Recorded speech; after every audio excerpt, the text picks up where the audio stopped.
دوستوں insider info کی ایک اور انٹرسٹنگ ویڈیو میں آپ سب کو ویلکم۔ آج بات کرتے ہیں پاکستان کی صنعتی تباہی کے بارے میں۔ دوستوں بے حسی اور بے بسی کی ایک ایسی داستان جو اس وقت کی نسل کے جوان اور بچوں کو جان کر حیرت بھی ہوگی اور افسوس بھی ہوگا۔ ہم بھی کیا لوگ ہیں، اپنی انڈسٹری اپنے ہاتھوں سے تباہ کر کے اب ہم دنیا کی منتیں کر رہے ہیں کہ یہاں انڈسٹریز لگائیں۔ پاکستان کے قیام کے بعد آٹو موبائل انجینئرنگ کی ابتدائی تاریخ اور اس کی صنعت پر بدترین خودکش حملے ہوئے۔ دوستوں 1953 میں نیشنل موٹرز کارپوریشن نے امریکن جنرل موٹرز کے اشتراک سے پاکستان کی پہلی واکسل گاڑی تیار کی، جبکہ بعد میں پاکستان کے مشہور زمانہ بیڈ فورڈ ٹرک اسی پلانٹ پر تیار کیے گئے۔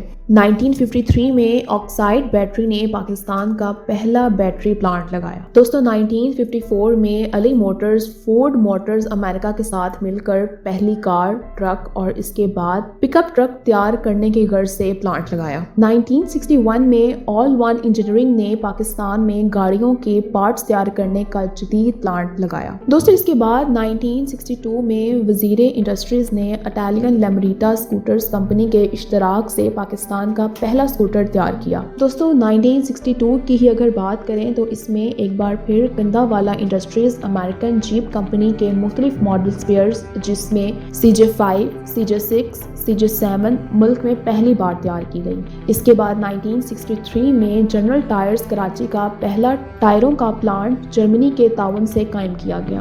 دوستوں 1963 میں ہائسین گروپ نے امریکن مارک ٹرک کی پیداوار شروع کی۔ دوستوں اس کے بعد 1964 میں رانا ٹریکٹرز نے میسی فرگوسن ٹریکٹرز کی ملکی سطح پر پیداوار کا آغاز کیا۔ دوستوں 1964 میں نیشنل موٹرز کو جٹک خاندان نے خریدا تو وہ گندھارا موٹرز انڈسٹریز پر بنی، اور 1964 میں ہی راجہ موٹرز نے اٹالین مشہور زمانہ ویسپا اسکوٹرز کی پاکستان میں پیداوار شروع کی، اور تو اور 1964 میں اٹلس آٹوز نے پہلا ہونڈا موٹر سائیکل کا پلانٹ لگایا۔ 1965 میں مانو موٹرز نے ٹویوٹا گاڑیوں کی مقامی سطح پر پیداوار کی بنیاد رکھی۔ دوستو اس سب کے بعد آتا ہے پھر کہانی میں وہ انٹرول جو آج تک ختم ہونے کا نام نہیں لے رہا۔ دوستو 1972 میں تمام آٹو انڈسٹریز کو ملا کر پاکستان آٹو موبائل کارپوریشن کا قیام عمل میں لایا گیا۔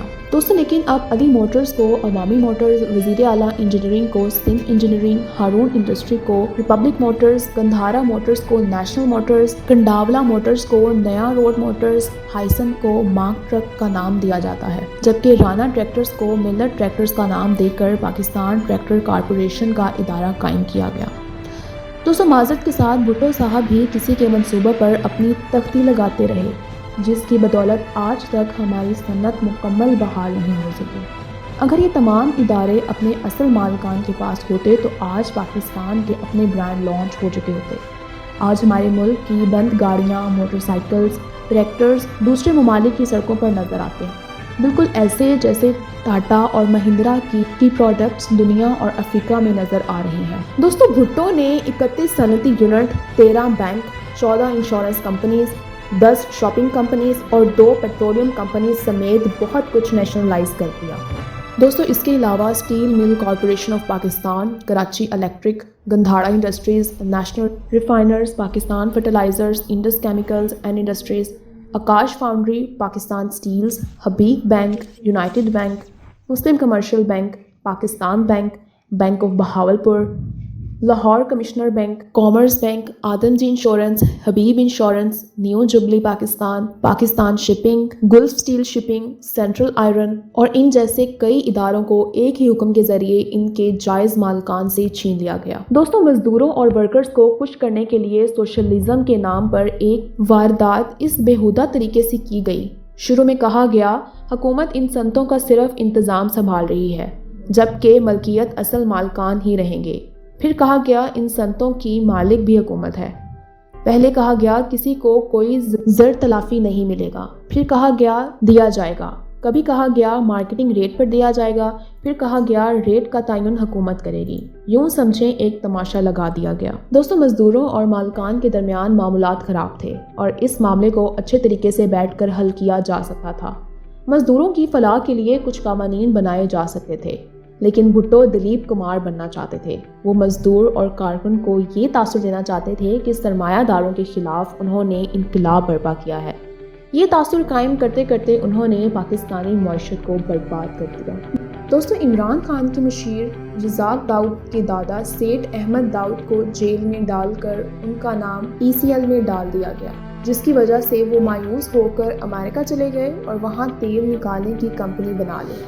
دوستو، اس کمپنی نے امریکہ میں تیل کے 6 کنویں کھودے اور کامیابی کی شرح 100% رہی، اور آج ہمارا یہ حال ہے کہ ہم تیل کی تلاش کی کھدائی کے لیے غیر ملکی کمپنیوں کے محتاج ہیں، اور یہی وجہ ہے کہ صادق داؤد نے بھی ملک چھوڑ دیا اور وہ کینیڈا شفٹ ہو گئے۔ دوستو، اسی طرح MA رنگون والا ایک بہت بڑا کاروباری نام تھا۔ وہ رنگون سے ممبئی آئے اور قیام پاکستان کے وقت سارا کاروبار لے کر پاکستان آ گئے۔ دوستو، وہ یہاں 1 نہیں 2 نہیں 45 کمپنیاں چلا رہے تھے۔